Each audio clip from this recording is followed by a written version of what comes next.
बिस्मिल्लाहिर्रहमानिर्रहीम।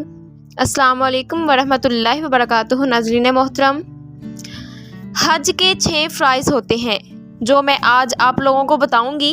इन्हें गौर से सुनिएगा।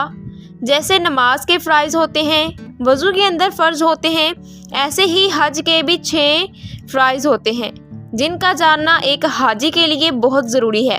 चुनाचे हज के फ़राइज़ 6 हैं। पहला है एहराम बांधना। एहराम फ़र्ज है। हालत यानी एहराम, ये समझ लें एहराम एक हालत का नाम होता है। इंसान उम्रे की नियत कर लेता है या हज की नियत कर लेता है तो एक हालत इस पर तारी हो जाती है जो हमें नज़र नहीं आती। इस हालत का नाम है हालत एहराम। एहराम का मतलब होता है हराम करना। गोया कि जब हम हज या उम्रे की नियत करते हैं तो बहुत सी चीज़ों को अपने ऊपर हराम कर लेते हैं जो जायज़ होती हैं, इसलिए इस हालत को हालत एहराम कहते हैं। हकीकतन ये एक हालत का नाम है जो नज़र नहीं आती, लेकिन मजाजन हम 2 बगैर सिली चादरों को एहराम कह देते हैं।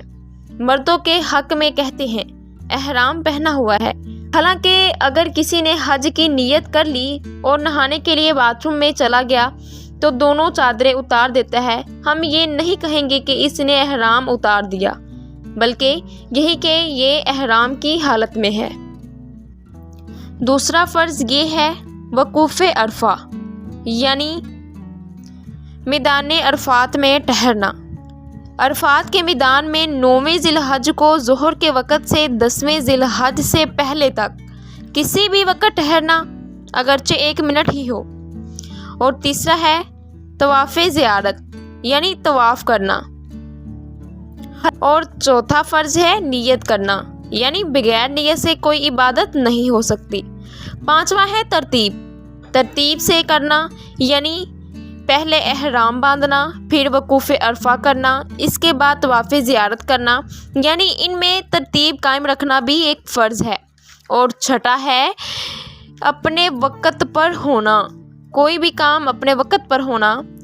एहराम अपने वक़्त पर बांधा जाए, इसी तरह वक़ूफ़े अरफात अपने वक़्त पर होगा, तवाफ़े ज़ियारत अपने ख़ास वक़्त पर होगा। हर फ़र्ज़ को अपने वक़्त पर करना ये भी एक फ़र्ज़ है।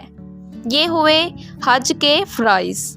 तो लिहाजा अगर वीडियो अच्छी लगी तो इसे लाइक करें, शेयर करें और चैनल को सब्सक्राइब कर दिया करें। शुक्रिया।